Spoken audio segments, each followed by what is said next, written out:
Welcome everybody to another MB Autohaus tutorial, guys. This is like our 10th episode. Um, Finally, the YouTube channel is picking up, and a lot of you guys is responding, things like that. It's a great thing to see. So now that we are in winter, it seems that we're going to be dealing with a lot of dead batteries. So what I decided to do is, for maybe the next 2 or 3 episodes, we're going to be removing some batteries, mainly on the harder ones to do, the ones that you don't see, your more popular vehicles like your ML, GLs, and R class. So for this video, I decided to do a battery removal on an ML and GL. Both of those have the same location. Location is underneath the passenger seat. There is a compartment there where the battery sits. It's fairly hard to do if you've never done it before.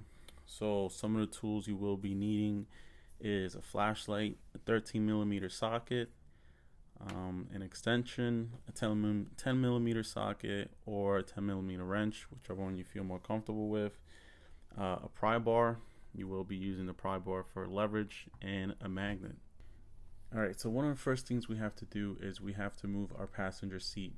Now what we're going to do is move it as far possible forward, and then the bottom seat part is you're going to move it up as far as possible, same time moving forward. As far as the backrest, move that forward as much as possible. This is going to give us enough room to remove the battery once out. So now what the first things I do is I remove this vent cover. This is behind the passenger front seat. There's the vent for the rear. You can remove that cover right off. There's tabs that hold that in place. Now what we have to do is we're going to have to cut into the carpet itself. If you look in there and there's cuts, if there's lines already made, you have to do nothing. If not, you have to get a razor blade, and you're going to make 2 slits right down the line where I'm showing you right there with a razor blade. Sometimes it already has like small indications of where they want you to cut. You're not going to cut the whole section of the carpet out, just enough to where it makes a flap like that, where I can just move it up and kind of move it out the way. You're going to need as much room as possible when removing this battery. Now the second thing I'm going to do here is remove the vent itself. It's held in place with one of these little pop-up plastic rivets. You're going to need a screwdriver, and then once you have taken the smaller top part of it off, then the whole rivet can come out by itself. So now I have removed the vents, and there is now a cover on top of the vehicle battery itself. This is the vent. This is what it looks like. That end actually goes in there. I'll show you later in the video what it looks like when going back together. That has to go in properly, or it's not going to fit all together. Now I'm going to remove the cover that goes on top of the battery. It just pops straight up that way, and then you got to slide it out. There is these tabs that when it's going back in place, they have to go in the correct place. I'll show you later in the video where it goes. I'm pointing to them right there where they have to slide in place, and those two just go straight down. Alright, so now we remove the cover if you have one for the positive side, and then what we're going to do is, first and foremost, we always have to remove the negative first. Always when a battery is connected, you start with the negative and then you go with the positive. And then when you're reinstalling it, you go with positive first and negative second. So now is where you're going to use your 10 millimeter socket or wrench, whatever it is you want to do, and that's how you disconnect the ground cable from the battery. Same thing with the positive. And quick note, as you can see there, like I said before, always start with negative and then you do the positive. Make sure you got the cable out of the way so it does not touch the battery ground again. So here's where I use my nice long extension with my 10 millimeter. I find it a lot easier than using a wrench in there because it's hard to see in the video, but this cable's far in there, and the chair, the front passenger seat, is actually in the way. So there I have disconnected it, and then you're gonna have to wiggle it, and then same thing as the ground, remove it out of the way.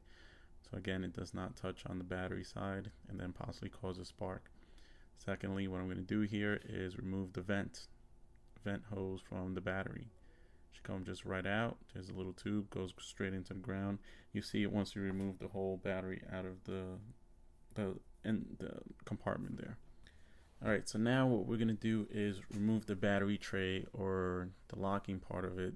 This is what holds the battery down. These are held down by this plate here and these two 13 millimeter bolts here. So what we do here is I get my 13 millimeter with my extension, and now I'm going to remove the two 13 millimeter nuts that hold this battery in place. Now this is where you're going to use the magnet. It's a lot easier than trying to squeeze your fingers down there to get this.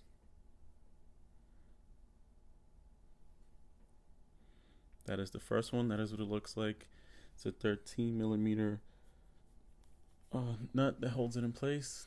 And now I'm going to remove the other one on the other side. Once I've done that, I'm going to take the plate or the tray that holds down the battery.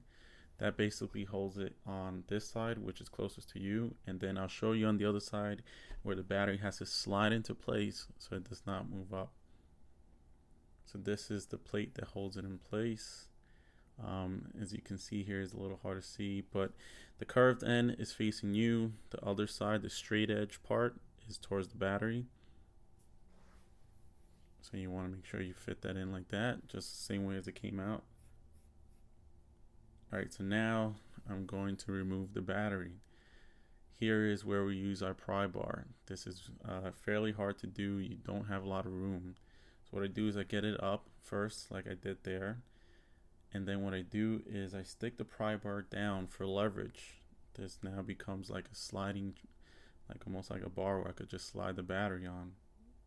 Makes it really, really easy to get this out. If not, you have to use oil force to pull this up almost like 65 degrees up. So now I have taken the battery out. I'm gonna show you where how is inside there, the battery tray. Right here is where the battery has to slide into. Remember, when you put in this battery in, positive is towards the back. So here is a closer look of what it looks like inside there. You have your ground cable here. Just remember, when you're putting your battery together, positive here. And if you look inside here, I'm going to show you what that vent looked like. When you're putting that vent back in, you're not going to really be able to see it, but I want to show you what it looks like, so when you put in the vent back together, you have a good idea. That is it right there. That's where that has to go in. And then the cover, if you remember, it had these two tabs that have to slide into these two little notch cutouts right there. There's one there, one on the other side. So remember, guys, when putting this back together, positive first, negative second. And that's it for this tutorial, guys. Thanks a lot. Stay tuned.